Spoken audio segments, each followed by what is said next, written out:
Oh, hi there, big boys, and welcome to my review of Klaus for Nintendo Switch.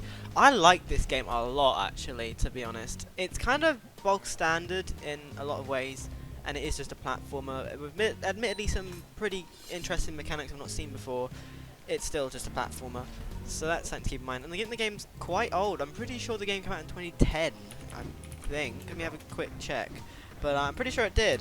And that seems a bit odd, obviously not on the Switch, but yes, it says 2016, but I also saw it said it came out in 2010, so I'm kind of confused. I don't know what's going on there. I think maybe it was like an original version. I don't know. Anyway, regardless, it doesn't really matter. This is the Switch version, and it's quite good. It runs pretty well. Runs pretty solid. The only problem is the controls. Do you get a little bit sort of makes your hands feel a little bit icky over a while if you play it for too long. But you know, you have to play it for a while for that to happen. To be fair, and well, I did do that a few times because the game is kind of addicting and pretty fun. Yeah, the one main problem with the game, along with the controls, is how you control the. It's hard to explain, but you can basically control parts of the world by like moving them up and down and left and right and stuff. And how you choose which one you pick, it's kind of finicky. 'Cause you have to press a button and then move the analog stick, and then you have to let go of the button to then actually get it to do stuff, which sounds like not too bad, but it just doesn't really work all the time. Makes it really hard to use, which is a bit of a problem, and that was probably my least favorite part of the game. But you know, it's just a generic platformer, really. It's got loads of different mechanics and themes, though. I don't really want to spoil them all, but a lot of surprises along the way, which I didn't expect, and I did enjoy. About 5 worlds, well, about is 5 worlds, not about, but it's roughly 6 hours length. But if you got all the collectibles, probably add another hour or two, to be fair, because each collectible acts as its own like little missing. I can't speak. Little mission. That didn't help. Regardless, so a mission.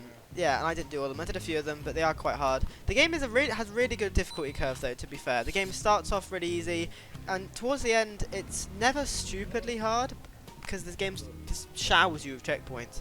But I wouldn't say the game's anywhere near easy, and I've just thought the game was really fun in that way. And the puzzles are just really good a lot of the time. The level design is just really good, and it flows really well. And I won't really. I mean, okay. Well, you play as a second character, like not about the second level in, I think. So it's not a huge spoiler really, but you start playing as 2 characters at the same time, and that's when the game really opens up and shows its genius. Because I did just call it a genius game, because that's when you start splitting your characters up and working together. It's really well done. I would like to see like a local co-op version, because the game is majoritarily spent in that mode, so it would be cool if you could play local multiplayer, but never mind, you can't. Yeah, and I do think that it's kind of annoying how you have to hold down the run button basically all the time, because you basically always want to be running, because it makes you jump faster, makes you move faster, why not?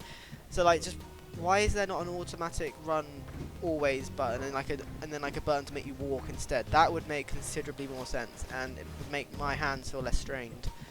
And also, like, text shows up on the in the world as you go through the levels, which sort of gives you a bit of a story and a bit of hints and tips and stuff like that. And I really enjoyed that as well. I don't know. I like games where you have a bit of a commentary, because it makes it feel a bit more. I don't know. I just like the idea of making it.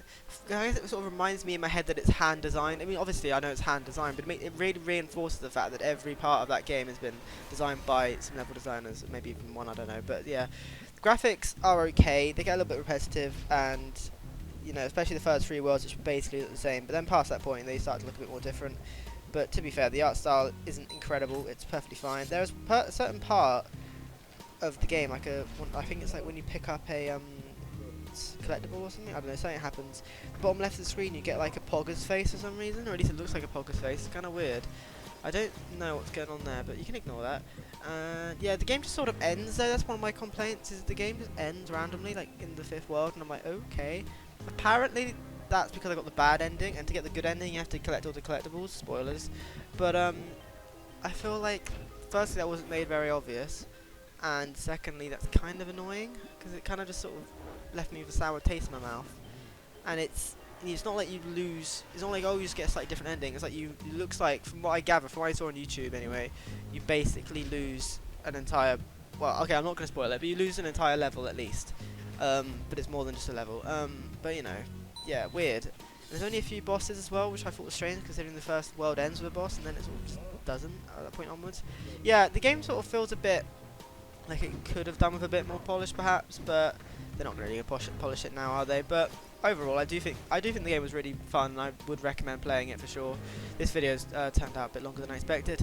Yeah, I just enjoyed the game a lot. I had fun, and I mean, I would play a sequel. And I don't say that about many times at games because a lot of the time I get a bit bored. But no, this game kept me involved from start to finish, and I really enjoyed it, to be fair. So yeah, that's Klaus. You can get it on PS4, and Steam, and Xbox One, and all that. You can get it on everywhere, basically.